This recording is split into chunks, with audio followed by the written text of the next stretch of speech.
สบายดีทุกคนเคยพบปัญหาเหล่านี้บ่เวลาเปิดคอมขึ้นมาแล้วเป็นจอสีฟ้าจอสีเขียวเนาะเฮาก็มี2วิธีในการแก้ไขเนาะหนึ่งก็คือรีเซ็ตเหมือนกับลงวินโดว์ใหม่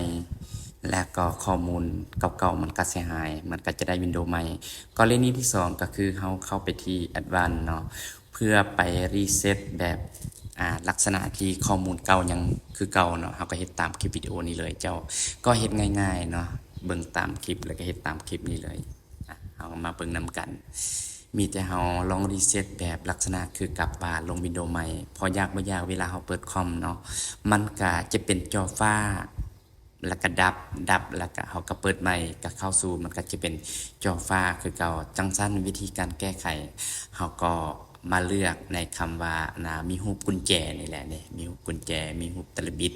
เพื่อเราในระบบโปรแกรมให้เราไปซ่อมแซมหรือเราจะรีเซ็ต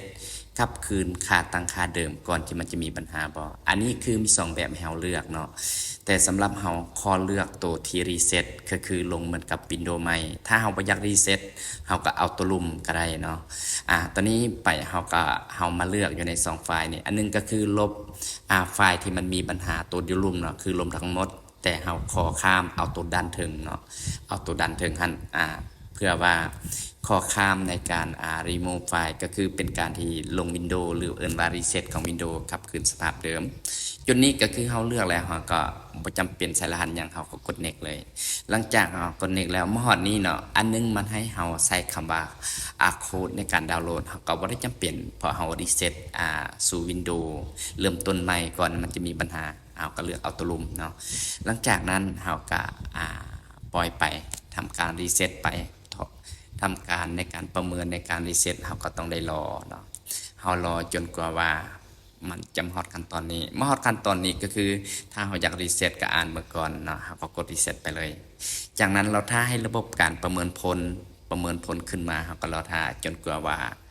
ประเมินผลรีเซ็ตแล้วปุ๊บมันจะเข้ามาหน้าต่างนี้เป็นการติดตั้ง Windows อยู่ในตัวเครื่องเนาะเพื่อรีเซ็ตข้อมูลใดหนึ่งที่มันเฮ็ดให้มันเป็นจอฟ้า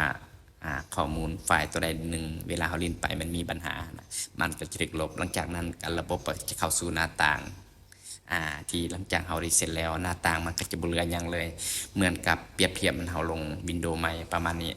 จากนั้นเขาก็ลงโปรแกรมเสริมอย่างต่างๆเข้าไปเฮ็ดคือกับทั่วๆไปนั่นแหละหลายๆคนบางครั้งนี่ก็บ่ฮู้ลงวินโดว์ใหม่ก็เฮ็ดแบบนี้ก็ได้เจ้าถ้าเฮาฮู้แล้วเฮาลงวินโดว์ใส่กับ USB ก็ได้เฮาติดตั้งใหม่แล้วก็ฟอร์แมตแล้วก็แบบนั้นเลยอันนี้คือวิธีง่ายที่สุดเพื่อเฮารีเซ็ตเข้าสู่ในระบบวินโดว์ตัวเก่ากับเหมือนใหม่นั่นแหละอันนี้คือวิธีการแก้ไขเนาะหลังจากนั้นเฮาก็ไปปรับปรุงหน้าต่างอย่างต่างๆเนาะเพื่อว่าให้มันดูดีขึ้นแล้วก็ลงโปรแกรมเสริมอย่างต่างๆเข้าไปอันนี้ก็คือวิธีการแก้ไขมี2แบบแต่ว่าแบบที่อาจารย์แก้นี่คือการแก้แบบรีเซ็ตเข้าสู่ระบบวินโดว์ฉบับต้นกลับคืนมาใช้งานคือเก่า